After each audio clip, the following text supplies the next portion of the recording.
쉬운 성경 1도 마가복음 3장.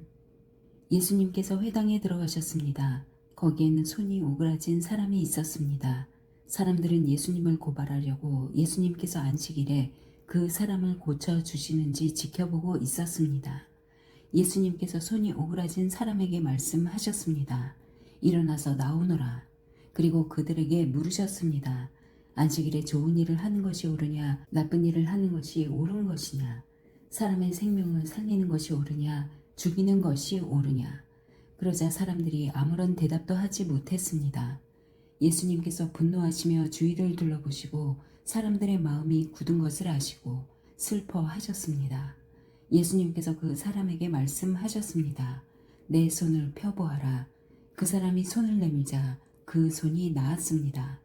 바리새파 사람들이 거기를 떠나 헤롯 땅 사람들과 함께 예수님을 죽일 계획을 세웠습니다. 예수님께서 제자들과 함께 호수로 가셨습니다. 그러자 갈릴리에서 온 많은 사람들이 예수님을 따라왔습니다. 그리고 유대와 예루살렘과 이두메와 요단강 건너편 두로와 시돈 지방에서도 많은 사람들이 예수님이 행하신 일에 대한 소문을 듣고 찾아왔습니다. 예수님께서는 몰려드는 사람들이 너무 많아 제자들에게 배를 준비하라고 말씀하셨습니다. 예수님께서 많은 사람들을 고쳐주신 까닭에 병에 걸린 사람들이 예수님을 만지려고 밀려들었던 것입니다. 더러운 귀신들은 예수님을 보기만 하면 앞에 엎드려서 당신은 하나님의 아들이십니다 라고 소리쳤습니다. 그러나 예수님께서는 귀신들이 예수님을 드러내지 못하도록 그들을 엄하게 꾸짖으셨습니다. 예수님께서 산 위에 올라가셔서 원하시는 몇몇 사람들을 부르셨습니다. 그러자 그들이 예수님께 올라왔습니다. 예수님께서 12사람을 세우시고 이들을 사도라고 부르셨습니다. 예수님께서는 그들과 함께 하시면서 그들로 하여금 나가서 말씀을 전하게 하셨습니다. 또한 귀신을 내쫓는 권세도 주셨습니다. 예수님께서 12사람을 세우셨는데 그들은 예수님께서 베드로라는 이름을 지어주신 시몬과 천둥의 아들들이란 뜻으로 예수님께서 보아너게라는 이름을 지어주신 세베대의 아들 야고보와 그의 동생 요한, 안드레, 빌립, 바돌로메, 마테, 도마, 알페오의 아들 야고보, 다데오, 열심당 출신의 시몬, 그리고 예수님을 배반한 가룟 출신의 유다입니다. 예수님께서 집에 오시자 다시 많은 사람들이 모여들었습니다. 그래서 예수님과 제자들은 식사도 할 수 없을 지경까지 되었습니다. 예수님의 식구들이 예수가 정신이 나갔다고 말하는 소리를 듣고 그를 잡으러 왔습니다. 예루살렘에서 온 율법학자들은 이렇게 말했습니다. 예수가 바알세불이 들렸다. 예수는 귀신들의 우두머리에 힘을 빌어서 귀신을 내쫓는다. 예수님께서 사람들을 불러 모으시고 비유로 말씀하셨습니다. 사탄이 어떻게 사탄을 내쫓을 수 있느냐? 만일 나라가 자기들끼리 나뉘어 싸우면 그 나라는 제대로 설 수 없다. 만일 한 집안이 자기들끼리 나뉘어 싸우면 그 가정은 제대로 설 수 없다. 만일 사탄이 자기들끼리 나뉘어 싸우려고 일어나면 스스로 망할 것이다. 먼저 힘센 사람을 묶어놓지 않으면 그 사람의 집에 들어가 그의 재산을 약탈할 수 없다. 묶어놓은 뒤에야 그 집을 약탈할 것이다. 내가 너희에게 진정으로 말하는데 사람들이 무슨 죄를 짓든지 어떤 비방을 하든지 그것은 모두 용서받을 수 있다. 그러나 성령님을 모독하는 죄는 결코 용서될 수 없다. 그것은 영원한 죄이다. 이 말씀을 하신 것은 율법 학자들이 예수님께 더러운 귀신이 들렸다고 말했기 때문입니다. 예수님의 어머니와 형제들이 도착했습니다. 그들은 밖에 서서 사람을 보내 예수님을 불렀습니다. 사람들이 예수님 주위에 앉아 있다가 예수님께 말했습니다. 보십시오. 선생님의 어머니와 형제들이 밖에서 선생님을 찾고 있습니다. 예수님께서 대답하셨습니다. 누가 나의 어머니이고 누가 나의 형제냐? 주위에 앉아있는 사람들을 둘러보시며 말씀하셨습니다. 보아라, 내 어머니와 형제들이다. 누구든지 하나님의 뜻대로 행하는 사람이 나의 형제와 자매이며 또한 어머니이다. 4장. 예수님께서 다시 호숫가에서 가르치시기 시작하셨습니다. 수많은 사람들이 예수님 주위로 모여들어서 예수님께서는 호수에서 배에 올라타 앉으셨습니다. 사람들은 호수 주변에 있었습니다. 예수님께서 비유를 통해 많은 것을 사람들에게 가르치셨습니다. 가르치는 중에 예수님께서 말씀하셨습니다. 들어라, 한 농부가 씨를 뿌리러 나갔다. 농부가 씨를 뿌리는데 어떤 씨는 길가에 떨어졌다. 그러자 새들이 와서 씨를 모두 먹어버렸다. 어떤 씨는 흙이 거의 없는 돌 무더기에 떨어져 곧 자랐으나 땅이 깊지 않았다. 해가 돋자 싹이 말랐고 뿌리가 없어서 시들어버렸다. 또 다른 씨는 가시덤불 속에 떨어졌다. 가시가 자라서 싹이 자라지 못하게 했기 때문에 싹은 열매를 맺지 못했다. 또 다른 씨는 좋은 땅에 떨어졌다. 싹이 나고 자라서 열매를 맺어 어떤 것은 30배, 어떤 것은 60배, 어떤 것은 100배의 열매를 맺었다. 예수님께서 들을 귀 있는 자여 들어라 하고 말씀하셨습니다. 예수님께서 혼자 계실 때 12 제자들과 예수님 주변에 있는 사람들이 이 비유에 대해서 여쭈었습니다. 예수님께서 말씀하셨습니다. 너희에게는 하나님 나라의 비밀을 알 수 있게 하였지만 밖에 있는 사람들에게는 모든 것이 비유로 주어진다. 이는 그들이 보기는 보아도 알지 못하고 듣기는 들어도 깨닫지 못하게 하여 돌이켜 용서받지 못하게 하기 위함이다. 예수님께서 사람들에게 말씀하셨습니다. 너희가 이 비유를 이해하지 못하느냐? 그렇다면 어떻게 다른 모든 비유를 이해하겠느냐? 농부는 말씀을 뿌린다. 길가에 말씀이 떨어졌다는 것은 하나님의 말씀을 들었으나 곧 사탄이 와서 그 뿌려진 말씀을 빼앗는 사람을 말한다. 돌 무더기에 씨가 떨어졌다는 것은 말씀을 들을 때 기쁨으로 즉시 받아들이지만 속에 뿌리가 없어 오래가지 못하고 말씀 때문에 환난이나 박해가 일어나면 곧 넘어지는 사람이다. 가시덤불에 씨가 떨어졌다는 것은 말씀을 듣지만 세상의 염려와 재물에 대한 유혹과 그 밖에 여러 가지 욕심이 말씀을 가로막아서 열매를 맺지 못하는 사람이다. 좋은 땅에 씨가 떨어졌다는 것은 말씀을 듣고 받아들여 30배, 60배, 100배의 열매를 맺는 사람이다. 예수님께서 그들에게 말씀하셨습니다. 등불을 침대 아래나 돛방 밑에 두겠느냐, 등잔대 위에 두지 않겠느냐. 숨긴 것은 나타나고 비밀은 드러나게 마련이다. 들을 귀 있는 사람은 들어라. 예수님께서 그들에게 말씀하셨습니다. 너희가 듣는 것을 마음에 새겨라. 너희가 다른 사람에게 주는 만큼 너희가 받을 것이며 그 외에도 더 주실 것이다. 가진 사람은 더 받을 것이고 가지지 못한 사람은 가진 것마저도 빼앗길 것이다. 예수님께서 말씀하셨습니다. 하나님 나라는 밭에 씨를 뿌리는 농부와 같다. 밤낮으로 자고 일어나는 동안 씨가 싹이 나고 자란다. 사람은 그것이 어떻게 자라는지를 알지 못한다. 땅은 저절로 열매를 맺게 한다. 먼저 싹이 나고 다음에는 이삭이 나오고 마침내 나달이 여문다. 곡식이 익으면 농부가 와서 낫으로 그것을 거두어 드린다. 그것은 추수 때가 되었기 때문이다. 예수님께서 말씀하셨습니다. 하나님 나라를 무엇에 빗댈 수 있을까? 무슨 비유로 설명을 할까? 하나님 나라는 겨자씨와 같다. 겨자씨를 밭에 심을 때는 밭에 심는 씨앗 중에서 가장 작다. 그러나 심긴 후에는 그 어떤 밭 작물보다 더 크게 자란다. 커다란 가지를 내어 하늘의 새들이 그 그늘에 둥지를 틀 정도가 된다. 예수님께서는 많은 비유를 사용하여 사람들이 알아들을 수 있도록 말씀하셨습니다. 비유가 아니면 말씀하지 않으셨으나 제자들에게는 따로 모든 것을 설명해 주셨습니다. 그날 저녁이 되자 예수님께서는 제자들에게 말씀하셨습니다. 호수 건너편으로 가자. 그래서 제자들은 사람들을 남겨두고 예수님께서 배에 타고 계신 그대로 모시고 갔습니다. 주위에 있던 다른 배들도 따라갔습니다. 그때 매우 강한 바람이 불어와서 파도가 배 안으로 덮쳐 들어왔고 물이 배 안에 차게 되었습니다. 예수님은 배 고물에서 베개를 베고 주무시고 계셨습니다. 제자들이 와서 예수님을 깨우면서 말했습니다. 선생님, 우리가 죽게 되었는데 돌아보지 아니하십니까? 예수님께서 일어나시더니 바람을 꾸짖고 호수에게 명령하셨습니다. 조용하여라. 잠잠하여라. 그러자 바람이 멈추었고 호수가 잔잔해졌습니다. 예수님께서 제자들에게 말씀하셨습니다. 어째서 너희가 무서워하느냐?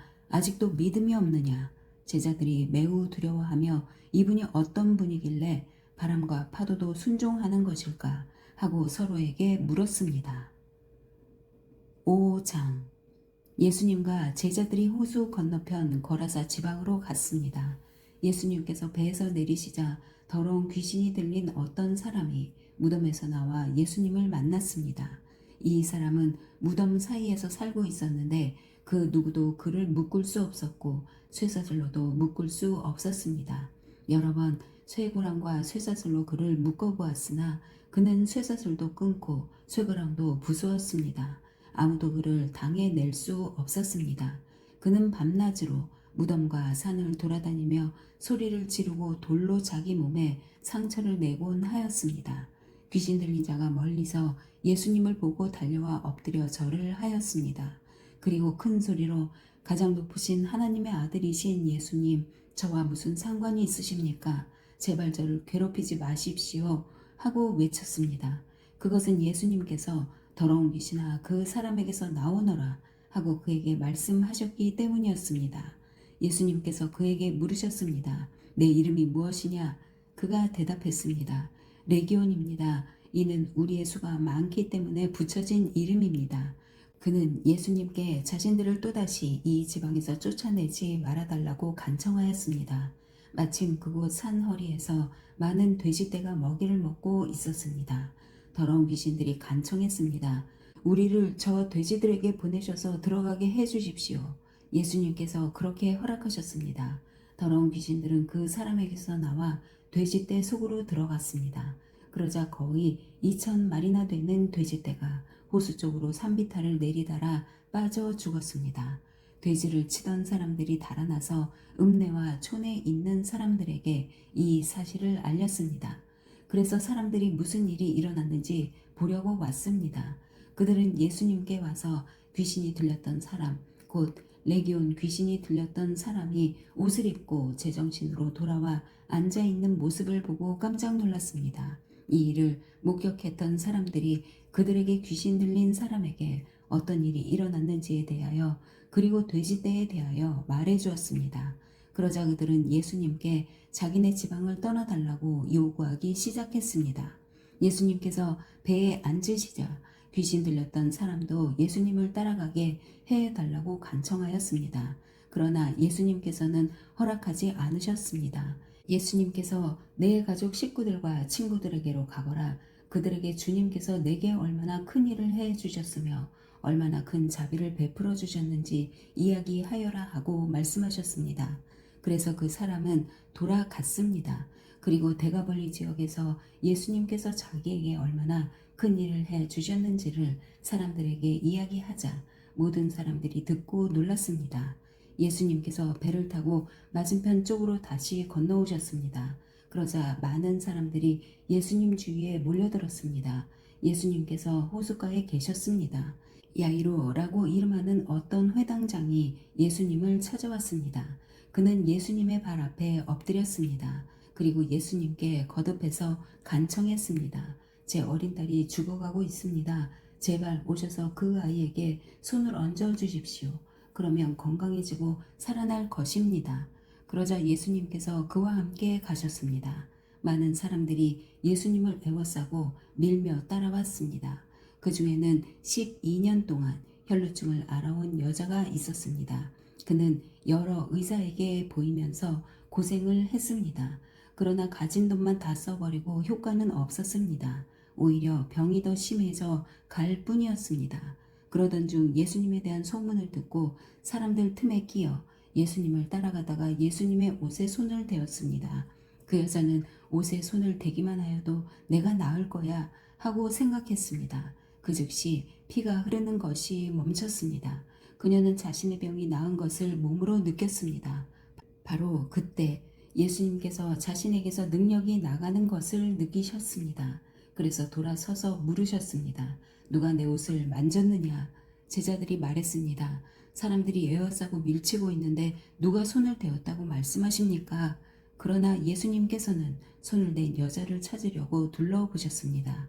여자는 자기에게 일어난 일을 알고서 두려워 떨었습니다. 여자는 예수님의 발 앞에 엎드려 절하며 모든 사실을 말씀드렸습니다. 예수님께서 여자에게 딸아, 내 믿음이 너를 낫게 하였다. 안심하고 가거라. 그리고 건강하게 지내라. 하고 말씀하셨습니다. 예수님께서 계속 말씀하고 계실 때 회당장의 집에서 사람이 와 회당장에게 말했습니다. 따님이 죽었습니다. 왜 예수님을 계속 번거롭게 하십니까? 그러나 예수님께서는 이 말을 무시하시고 회당장에게 두려워 말고 믿기만 하여라 하고 말씀하셨습니다. 예수님께서는 베드로와 야고보 그리고 야고보의 동생인 요한 외에는 아무도 따라오지 못하도록 하셨습니다. 그들이 회당장의 집에 도착해 보니 몹시 소란스러웠습니다. 많은 사람들이 크게 소리를 내며 울고 있었습니다. 예수님께서 들어가셔서 사람들에게 어째서 소란을 피우며 울고 있느냐? 이 아이는 죽은 것이 아니라 자는 것이다. 라고 말씀하셨습니다. 사람들은 예수님을 비웃었습니다. 예수님께서는 사람들을 모두 내보내시고 아이의 부모와 제자들과 함께 아이가 있는 방으로 들어가셨습니다. 그리고 아이의 손을 붙잡고 달리다굼이라고 말씀하셨는데 이는 번역하면 어린 소녀야 일어나라는 뜻입니다. 그러자 12살 된 소녀는 즉시 일어나 걷기 시작했습니다. 이것을 보고 사람들은 놀랐습니다. 예수님께서 아무에게도 이 일을 알리지 말라고 엄하게 말씀하셨습니다. 그리고 아이에게 먹을 것을 주라고 말씀하셨습니다. 6장 예수님께서 거기를 떠나 고향으로 가셨습니다. 제자들도 예수님을 따라갔습니다. 안식일이 되자 예수님께서 회당에서 가르치기 시작하셨습니다. 많은 사람들이 예수님의 말씀을 듣고 놀라워하며 말했습니다. 이 사람이 어디서 이런 것을 얻었을까? 이 사람에게 있는 지혜는 어떤 것인가? 이 사람이 손으로 일으키는 기적은 어떤 것인가? 그는 목수가 아니냐? 그는 마리아의 아들이고 야고보, 요새, 유다, 그리고 시몬의 형이 아니냐? 그의 누이들도 우리와 함께 있지 아니하냐? 그러면서 사람들은 예수님을 배척했습니다. 예수님께서 그들에게 예언자가 고향과 친척과 자기 집을 제외하면 어느 곳에서나 존경을 받는다 라고 말씀하셨습니다. 예수님께서는 몇 명의 환자에게 손을 얹어 고쳐주셨을 뿐 많은 기적을 일으킬 수 없었습니다. 예수님께서는 그들이 믿지 않음에 놀라셨습니다. 그 후 예수님께서 마을을 두루 다니시며 가르치셨습니다. 예수님께서 12제자를 불러 2사람씩 보내기 시작하셨습니다. 그리고 그들에게 더러운 귀신을 쫓는 권세를 주셨습니다. 예수님께서 제자들에게 명하기를 여행할 때는 지팡이 외에 아무것도 가지고 다니지 말고 빵이나 가방도 가지지 말며 주머니에 돈도 넣고 다니지 말라고 하셨습니다. 또한 신만 신고 옷도 2벌씩 갖지 말라고 하셨습니다. 예수님께서 이어서 말씀하셨습니다. 어느 집에 들어가든지 마을을 떠날 때까지 거기 머무르도록 해라. 너희를 받아들이지 않거나 말씀에 귀를 기울이지 않으면 그곳에서 나올 때 신발에 묻은 먼지를 털어버려서 그들에게 증거로 삼아라. 제자들은 가서 사람들에게 회개하라고 전하였습니다. 또 많은 귀신들을 쫓아내고 많은 환자들에게 기름을 부어 병을 고쳐 주었습니다. 예수님의 이름이 널리 알려져서 헤롯 왕도 예수님의 소문을 들었습니다. 사람들은 세례자 요한이 죽은 사람들 가운데서 살아난 거야. 그러니까 이런 기적이 그분에게서 나오는 거야 하고 말했습니다. 어떤 사람들은 이렇게도 말했습니다. 그분은 엘리야다. 또 다른 사람들은 그분은 옛날에 있었던 예언자와 똑같은 예언자야 라고 말했습니다. 헤롯이 이런 소리를 듣고 말했습니다. 내가 목을 잘라 죽인 요한이 다시 살아났구나. 예전에 헤롯은 요한을 잡아오게 하여 감옥에 가두어 둔 적이 있었습니다. 이는 헤로디아와 관련된 일로 헤롯이 자기 동생 빌립의 아내인 헤로디아를 아내로 삼아 버렸기 때문이었습니다.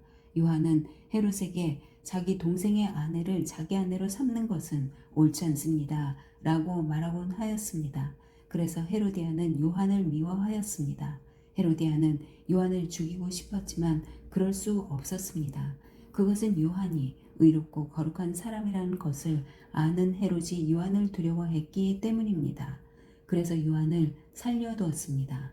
요한의 말이 듣기엔 괴로웠지만 그의 말을 즐겨 들었습니다. 그런데 요한을 죽일 수 있는 좋은 기회가 왔습니다. 자기 생일에 헤롯은 고관들과 천부장들, 갈릴리의 귀빈들을 초청해서 잔치를 베풀었습니다. 헤로디아의 딸이 춤을 춰서 헤롯과 잔치에 참여한 손님들을 즐겁게 해 주었습니다. 그래서 헤롯 왕이 소녀에게 말했습니다. 내가 원하는 것을 말해라. 그러면 그것을 선물로 주겠다. 헤롯은 내가 무엇을 달라고 하든지 다 주겠다. 내 나라의 절반이라도 말이다. 하고 맹세했습니다. 소녀는 자기 어머니에게 가서 무엇을 달라고 할까요? 하고 물었습니다. 그러자 어머니가 대답했습니다. 세례자 요한의 머리를 달라고 해라. 소녀는 즉시 왕에게 돌아가서 바로 이 자리에서 세례자 요한의 머리를 쟁반에 담아주세요. 하고 요청했습니다. 왕은 매우 괴로웠지만 자기가 한 맹세 때문에 그리고 잔치에 참여한 손님들 때문에 소녀의 요청을 거절할 수 없었습니다. 왕은 곧바로 12대 군인을 보내 요한의 머리를 가져오라고 했습니다. 군인은 가서 감옥에 있던 요한의 머리를 잘랐습니다. 그리고 쟁반에 담은 그의 머리를 가져와 소녀에게 주었고 소녀는 그것을 자기 어머니에게 가져다 주었습니다. 요한의 제자들이 이 소식을 듣고 가서 요한의 시체를 가져다가 무덤에 묻었습니다. 사도들이 예수님께로 돌아왔습니다. 그리고 자신들이 했던 일과 가르쳤던 것을 모두 예수님께 말씀드렸습니다. 예수님께서 말씀하셨습니다. 외딴 곳으로 따로 가서 잠시 쉬도록 하라. 이렇게 말씀하신 것은 오고 가는 사람들이 너무 많아 예수님과 사도들이 식사할 시간조차 없었기 때문이었습니다. 그래서 그들은 외딴 곳으로 배를 타고 갔습니다. 그러나 떠나는 모습을 보고 사람들이 그들인 줄 알아챘습니다. 그래서 사람들은 여러 성읍에서 길을 따라 함께 달려가서 그들보다 먼저 그곳에 이르렀습니다. 예수님께서 배에서 내리시면서 많은 사람들을 보셨습니다. 예수님께서는 그들을 불쌍히 여기셨는데 그것은 그들이 마치 목자 없는 양과 같았기 때문입니다. 예수님께서는 그들에게 많은 것을 가르쳐 주셨습니다. 이미 날이 저물었습니다. 제자들이 예수님께 와서 말했습니다. 이곳은 빈들이고 시간도 너무 늦었습니다. 그러니 사람들을 보내어 근처에 있는 농가나 마을에 가서 먹을 것을 사 먹게 하는 것이 좋겠습니다. 그러나 예수님께서 대답하셨습니다. 너희가 먹을 것을 주어라. 그들이 예수님께 말했습니다. 그러면 우리가 가서 200데나리온어치의 빵을 사서 먹이라는 말씀이십니까? 예수님께서 그들에게 물으셨습니다. 너희가 가진 빵이 얼마나 되는지 가서 알아보아라. 그들이 알아보고 나서 말했습니다. 빵 5개와 생선 2마리가 있습니다. 예수님께서 사람들에게 무리를 지어서 풀밭에 앉으라고 하셨습니다. 사람들은 100명 혹은 50명씩 때를 지어 앉았습니다. 예수님께서 빵 5개와 생선 2마리를 들고 하늘을 우러러 보시며 감사 기도를 드리셨습니다. 그리고 제자들에게 빵을 떼어서 나누어 주도록 했습니다. 그리고 생선 2마리도 나누어 주셨습니다. 모든 사람들이 배불리 먹었습니다. 제자들은 12광주리의 남은 빵 조각과 물고기를 거두어 드렸습니다. 빵을 먹은 남자, 어른은 5,000명이었습니다. 예수님께서 제자들에게 배를 타고 호수 건너편에 있는 벳세다로 먼저 가 있으라고 말씀하셨습니다. 그동안에 예수님께서는 사람들을 집으로 보내셨습니다. 사람들을 보내신 후 예수님께서는 기도하러 산에 올라가셨습니다. 밤이 되었는데 배는 여전히 호수 위에 있었고 예수님께서는 홀로 무태에 계셨습니다. 바람이 불어와 제자들이 노를 젓느라고 애를 쓰고 있었습니다. 이 모습을 보시고 예수님께서 새벽 3시에서 6시 사이에 호수 위를 걸어 오셨습니다. 그리고 제자들을 지나쳐 가시려고 하셨습니다. 제자들이 예수님께서 호수 위를 걸으시는 것을 보고 유령이라고 생각하여 비명을 질렀습니다. 그것은 그들이 모두 예수님을 보고 무서워했기 때문입니다. 예수님께서 즉시 그들에게 말씀하셨습니다. 안심해라. 나다. 두려워하지 마라. 예수님께서 배에 오르시자 바람이 가라앉았습니다. 그래서 제자들은 크게 놀랐습니다. 그것은 제자들이 빵의 기적을 보고도 아직 깨닫지 못하고 마음이 굳어져 있었기 때문입니다. 예수님과 제자들이 호수를 건너 게네사렛이라는 곳에 도착하였습니다. 그리고 거기서 닻을 내렸습니다. 그들이 배에서 내리자 사람들이 예수님을 즉시 알아보았습니다. 사람들은 온 마을을 다니면서 예수님께서 계시는 곳마다 환자들을 침상에 눕혀 데려오기 시작했습니다. 예수님께서 마을이든 읍내이든 농촌이든 어디에 가시든지 사람들은 병자들을 시장에 데려다 놓고 예수님의 옷깃이라도 만질 수 있도록 간청했습니다. 예수님을 만진 사람들은 모두 병이 나았습니다. 7장 바리새파 사람들과 예루살렘에서 온 몇몇 율법학자들이 예수님께 왔습니다. 이들은 예수님의 제자들 가운데 몇 명이 더러운 손으로, 즉 씻지도 않은 손으로 빵을 먹는 것을 보았습니다. 바리새파 사람들과 모든 유대인들은 손을 씻기 전에는 결코 음식을 먹지 않습니다. 이것은 장로들의 전통을 지키는 것입니다. 시장에서 돌아오면 자신들의 몸을 깨끗하게 씻지 않고서는 음식을 먹지 않았습니다.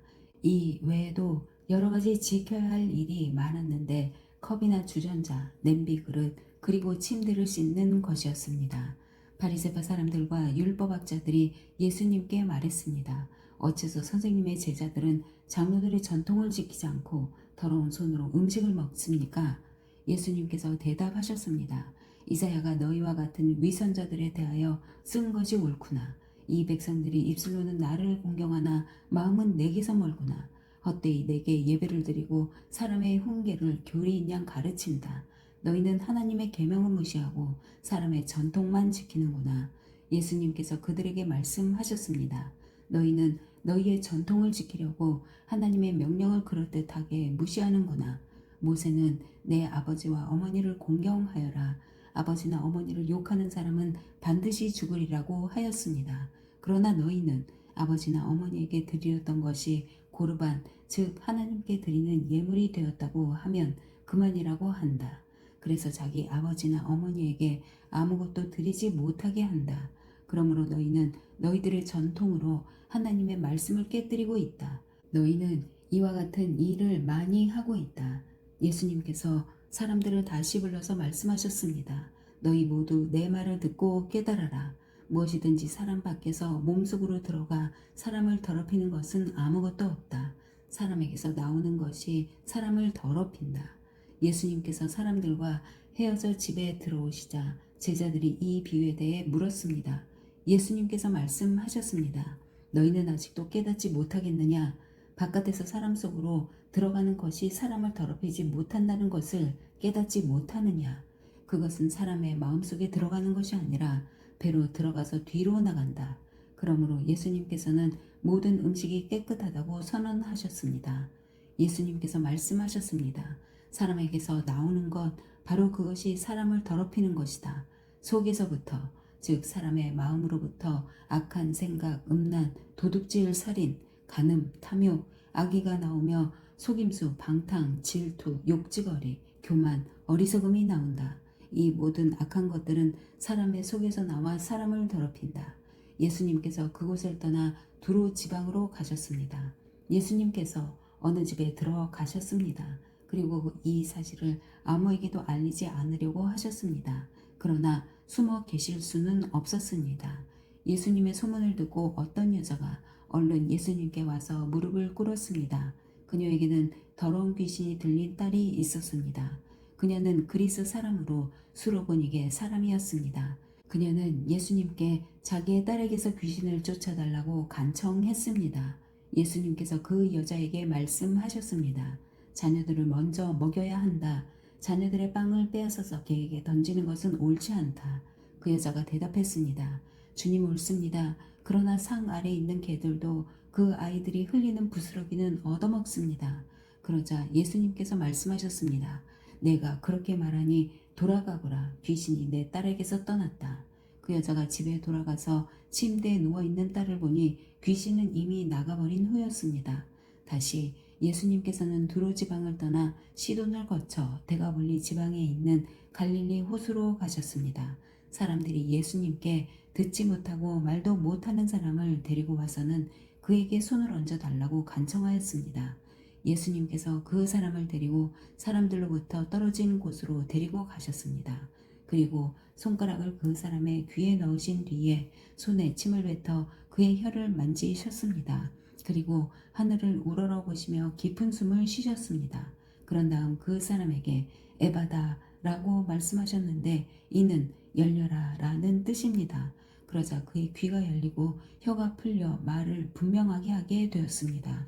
예수님께서 사람들에게 아무에게도 이 일을 말하지 말라고 명령하셨습니다. 그러나 예수님께서 하지 말라고 하시면 할수록 사람들은 더욱 널리 소문을 퍼뜨렸습니다. 그들은 정말로 놀라워하며 예수님께서 하시는 것은 모두 훌륭하다. 듣지 못하는 사람을 듣게 하고 말 못하는 사람도 말을 하게 해주신다 라고 말했습니다. 아멘.